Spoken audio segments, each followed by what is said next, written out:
Listening Test 4. You will hear a number of different recordings and you have to answer questions on what you hear. There will be time for you to read the instructions and you will have a chance to check your answers. The recordings will be heard only once. The test is in 4 sections.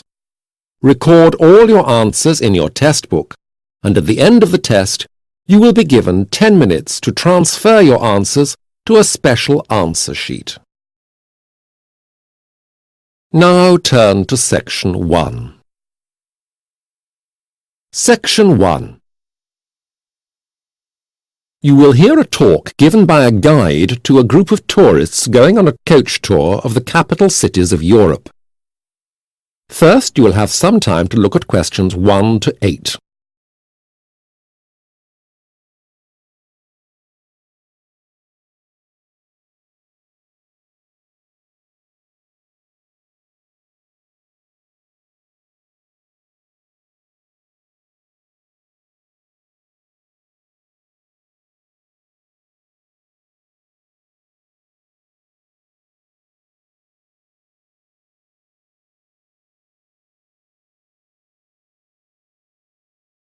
You will see that there has been an example written for you. On this occasion, only the conversation relating to the example will be played first. 41, 42, 43, that's everyone. OK, if you can just bear with me for a moment or two. Hello everyone. Thanks for getting here on time. We'll get underway directly and make the first leg of our trip. But first, let me introduce myself to you. I'm Jenny Allen, and I'm going to be your tour leader on this trip of European capitals. The tour leader's first name is Jenny, so the word Jenny has been written in the gap. Now we will begin. You should answer the questions as you listen, as you will not hear the recording a second time. Listen to the talk carefully and answer questions 1 to 8. If you have any problems or difficulties, or if you want to know more about something, then ask me and I'll do my very best to help you. And this is Ray Smith, who is our driver for this tour. And welcome especially to Chadra and Indira. They've just finished their university exams and are celebrating with a tour before going home to India. Now, Eurobus's European Capitals Tour. 5 capitals in 6 days. I gave you our itinerary as you were coming aboard, so let me take you through it. It hasn't changed from the time you booked, I promise, but various things we couldn't put in the brochure have been confirmed now, and I can tell you about them. This is day 1, and we're going to drive from here down the M1 to London, which will be the first of our capitals. We expect to arrive in London at about 1 o'clock in the afternoon. There will be a break for coffee on the way, probably around 11 a.m. at Northampton. After lunch at 3 o'clock, there's a tour of the sights of London. Buckingham Palace, the Houses of Parliament, Trafalgar Square and so on. At 5 o'clock, we'll book you into your hotel for the night. We have arranged some tea, but we need to leave at 6:30 promptly, please, to get you into the show on time. As we hoped, we're all going to see ABBA the musical. So you can all sing along. We'll be back at the hotel by 11 o'clock, and if you want, you can have a drink or something else to eat then. Day 2. Breakfast is arranged for 7 o'clock. We've booked a full breakfast and the bus will leave at 8:30. We must be on time for this because we've got to book into the Eurostar by 9:30 at the latest. And we can never be sure of the traffic, so we need to give ourselves plenty of time. There's a buffet bar on board Eurostar all the way to Paris, so you can get coffee or snacks or anything during the time it takes to go to Paris, which is our second capital. We should arrive at 10 to 1. We'll go straight to the hotel.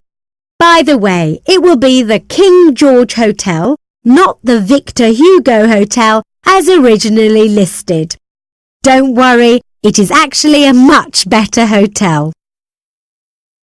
The rest of the itinerary in Paris remains the same. Lunch followed by a tour of the city, the Eiffel Tower, the Arc de Triomphe, Notre Dame. You're free for 3 hours after 5 to go wherever you want, and we're booked at 8:30 for dinner at L'Escargot. It has 4 Michelin stars and will be a meal I promise you won't forget. Before the talk continues, you have some time to read questions 9 and 10.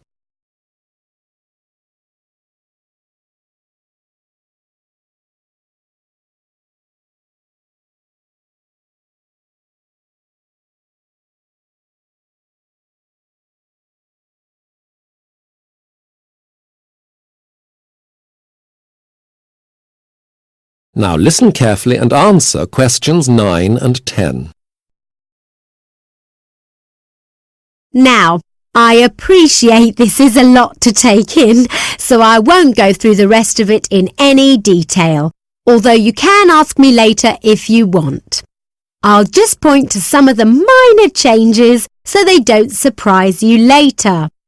Day 3, we'll drive to Brussels. The trip round the chocolate factory is now confirmed. It will be the Leonidas factory. I'm looking forward to that. There won't be a bus tour of Brussels because there are elections on day 3 and large parts of the city will be blocked off. So we've arranged a walking tour instead. If any of you feel that doesn't appeal, then see me and my colleagues in head office will try to arrange something else instead.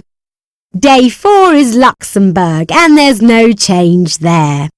Day 5 is Berlin. Day 6 is Amsterdam. Not exactly a capital city, but the biggest Dutch town. We have been successful at getting you into the Van Gogh art exhibition there. I know some of you will enjoy that. Then it is back on the ferry and we hope to be in Wolverhampton by midnight. That is the end of section 1. You will have half a minute to check your answers.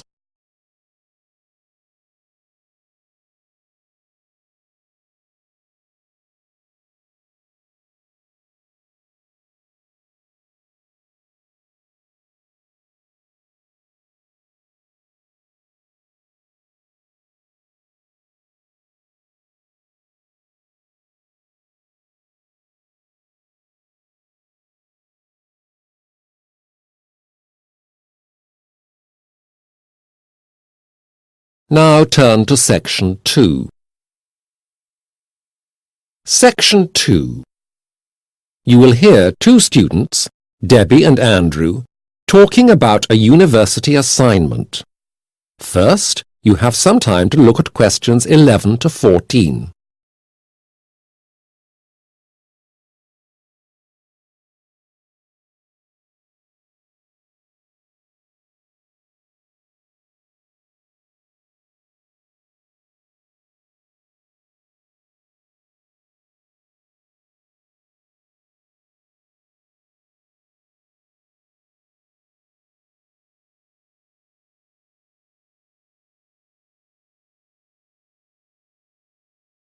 Now listen carefully to the discussion and answer questions 11 to 14.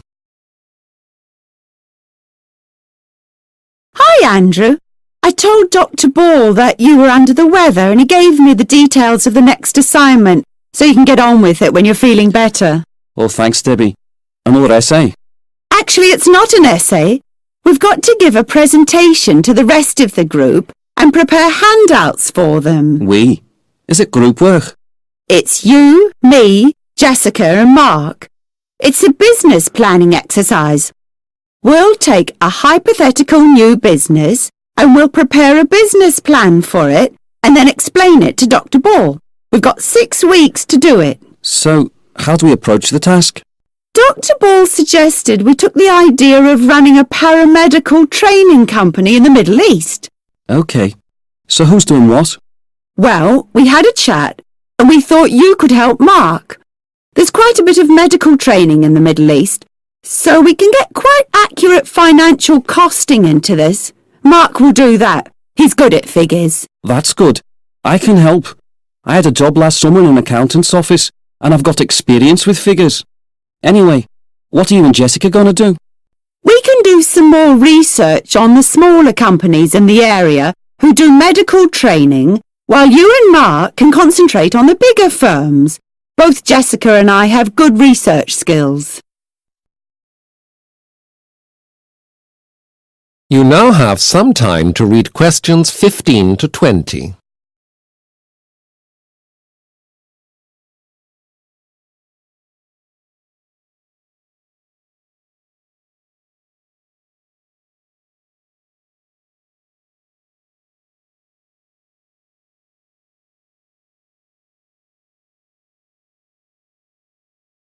Now listen to the rest of the discussion and answer questions 15 to 20. Seems you've been busy planning the whole project. Well, 6 weeks seems like a long time, but we've got some midterm tests in a fortnight, so I think we'd better get on with this presentation as soon as possible. You're right. What about arranging when we can meet to check on each other's progress? Well, that's going to be a bit tricky. Jessica won't be here from next Monday to Saturday, as she's got to have some minor surgery. Nothing to worry about, I hope. No, it's just something routine. But Mark will be away at the weekend and won't be back until Tuesday or even Wednesday. His brother's getting married, and he's going to be best man. That means neither of them will have much time to be working on our project in the next couple of weeks then. No, and as we'll all have to be studying for our midterm tests as well, I think you and I will be bearing the brunt of the work in the initial stages, Andrew. Well, that's fair enough, Debbie. But I hope they'll pull their weight later. I don't want you and I to have to do all the work. We've got to pass these tests too. You're right, but I don't think Jessica and Mark are the type of people to shirk their responsibilities. Anyway, when are we going to have this meeting? What about next Wednesday? Well, Jessica will be fine by then, but Mark isn't sure if he'll be back or not. So what about the following day, to be certain? Agreed. But where? We all live in different parts of the town. So how about the student union bar? Don't you think it would be rather noisy? Not if we meet in the morning. I haven't got any lectures until 2 o'clock. None of us has. No, wait. Mark has one at 11. But maybe he could miss that this time and copy up the notes. Let's say we'll meet at the bar, but a bit later, at noon. Good. That's sorted out. Now who's actually going to give the presentation? Jessica has such a quiet voice, and Mark's Scottish accent is difficult to understand. It's not that strong. Sometimes I can't work out what you're saying, Andrew. OK, I admit my accent is not that clear. But remember, we have a couple of Japanese students in the group. It wouldn't be fair on them to have to listen to any of us. We can decide that later. We don't have to worry about that yet. I'll have to rush. I've got a lecture in 10 minutes. So, get well soon. Thanks, Debbie. We'll be in touch. Bye. That is the end of section 2. You will have half a minute to check your answers.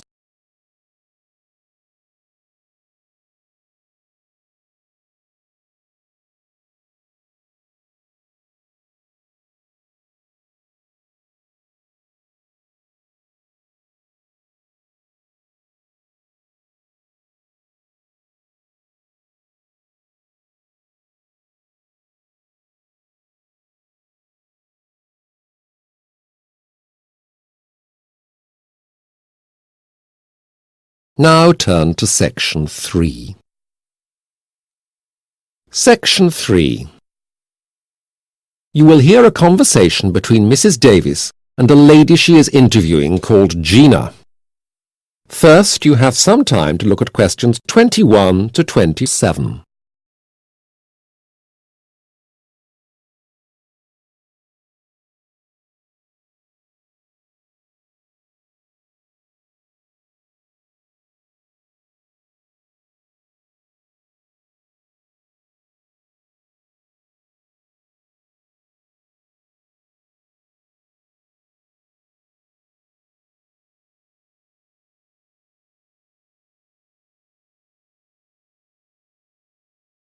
Now listen carefully to the talk and answer questions 21 to 27. Mrs. Davis, hello. Can I see you for a moment? Gina. Hello. Hello, Mrs. Davis. It's about the job as assistant in the language department. I hope I'm not disturbing you. No, of course not. I was rather thinking you were coming to see me with the others tomorrow. Didn't I make an appointment for you? Yes, but I've got a bit of a problem. I have to go to London tomorrow to meet my father. He's coming over here for a business meeting. I wondered if we could rearrange it. Yes, of course. Right. Now, I got your application form, haven't I? Yes, here we are. Gina Baracco. So, tomorrow's out. How about Thursday afternoon at 2 o'clock? Oh, that would be fine. That's perfect. Actually, I'm glad you came in, because there were one or two things our personnel department wasn't sure about when they checked your application. And I can ask you about them now. How do you think you'd manage? I mean, your spoken English is pretty good. How do you think you'd manage the administrative side of things in English? I need to comment on the level of your English. Well, actually, I'm not too worried about that kind of thing. Before I came here, I worked as a clerk in a bank for 2 summers. I'm not a qualified secretary or anything, but I'm fairly organized and I'm good at getting things done. I'm not so sure exactly how good my English is, but then I'll be teaching in Italian, won't I? Yes. I think your English will be fine, and the department would always welcome a good administrator. Now, tell me about your academic commitments next year. You've applied for a place on the master's scheme, haven't you? How would you fit that in with your work for us? Well, it's part-time over 2 years, so apart from the reading, which I can do at the weekend and in the evenings, it's about 4 class hours a week. Anyway, I don't know if I'll be accepted on it, although I feel quite excited. I had the interview last Monday with Dr. Marplot, and it went really well. He asked me exactly the questions I wanted. That's good. Now, the post we're looking to fill is to teach Italian media. In Italian, of course. That involves reading and discussion classes mainly, although you'd be expected to help the undergraduates with their language as well. You can speak to the other assistants about how it works exactly. There is one in each language department. They're mainly Europeans, although I think we've got one Russian too. You now have some time to look at questions 28 to 30.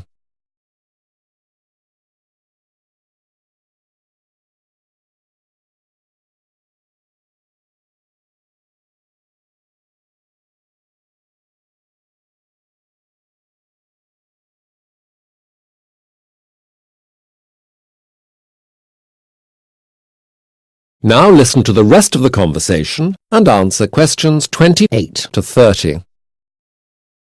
Can I ask something? Of course. Well, I think one of the biggest problems for me is going to be money.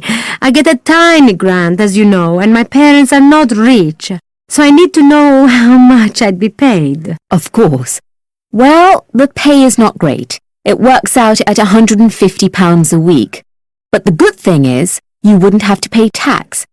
Oh, and you'd be able to keep your college accommodation if you wanted to. That would be cheaper than living out. Yes. Oh, that sounds fine. Well, as you know, I've got to see the other 2 applicants tomorrow. Then it'll take a week or so to discuss everything with Dr. Santini, the head of Italian. I expect we'll know in a couple of weeks, okay? We'll let you all know then. Oh, thank you very much, Mrs. Davis. Not at all, Gina. Thank you.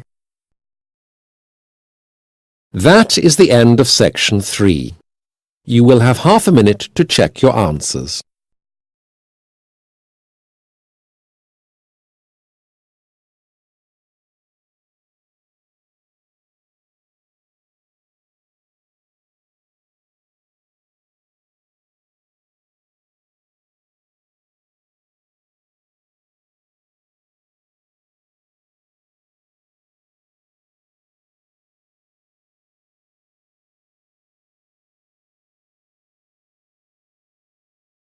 Now turn to section 4. Section 4. you will hear a talk by a college principal. First, you have some time to look at questions 31 to 40.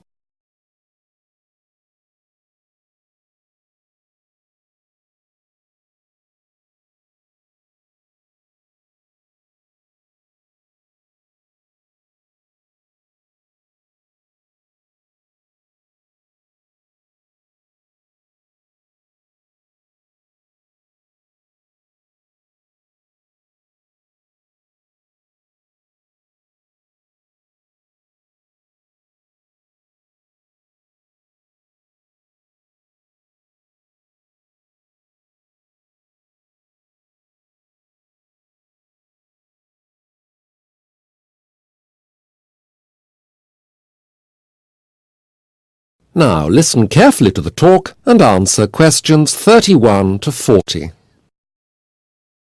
Well, perhaps I can start this evening by welcoming you all to the college. Some of you, of course, I know well already, but the parents are mostly unfamiliar to me.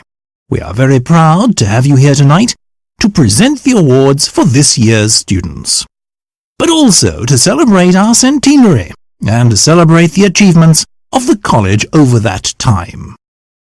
Before we go on to the main business of tonight, the Achievement Awards, I should like to say a few words to remind you why this college has such a unique reputation in this country. Because it is well known for what it is, which is quite simply the best engineering institute in the United Kingdom.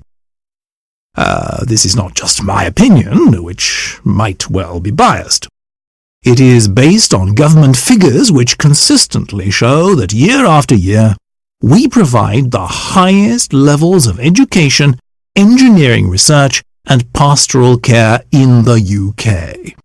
As most of you know, this is the college's centenary year, and it is important, I feel, to reflect on the origins of the college. 100 years ago, the traditional industries of this area, weaving, cutlery making, and agriculture, were in sharp decline, and when they went, in came that scourge of the past, unemployment and poverty. Our college was founded in order to provide for some of the poorest but brightest boys of the town and surrounding area a way out of the poverty of the time.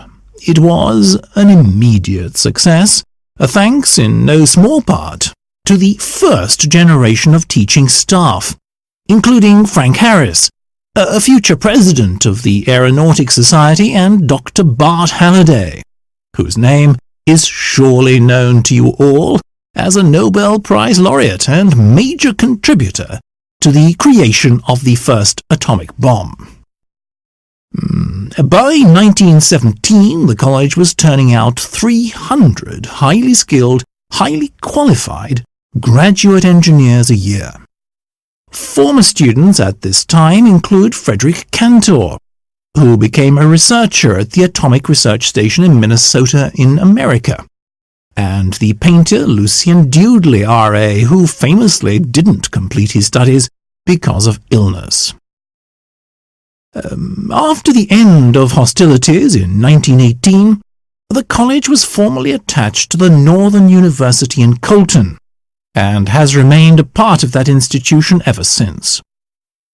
The achievements of the graduates and staff of the college in the years since then are too numerous to list here, but I must mention the invention of the Bell racing engine, which has been such a powerful force in automotive engineering.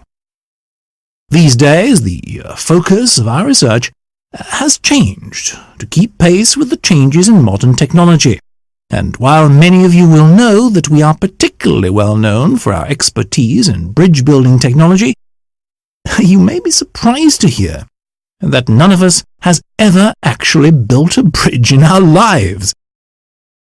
These days it is all done by computer models.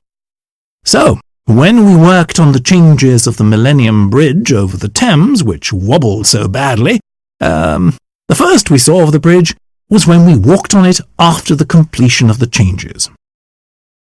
In the dozen or so years that I've been principal, that is probably one of my most fulfilling moments.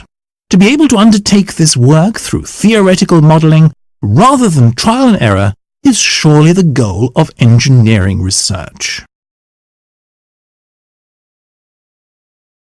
That is the end of section 4. You will have half a minute to check your answers.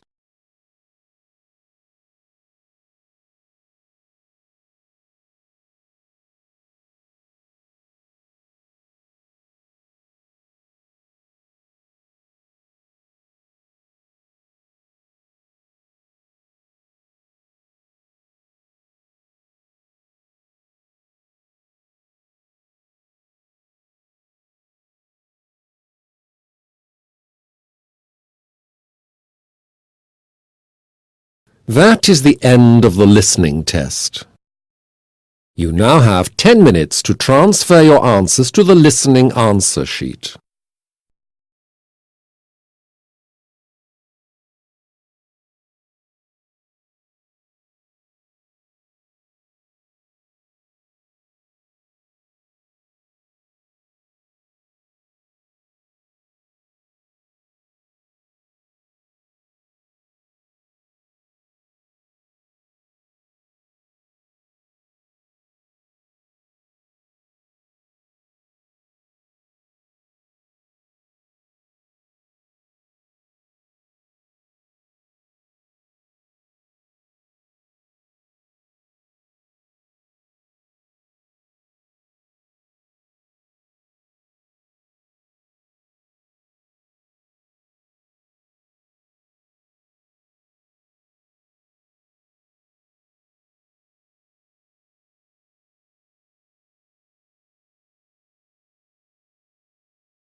Please stop writing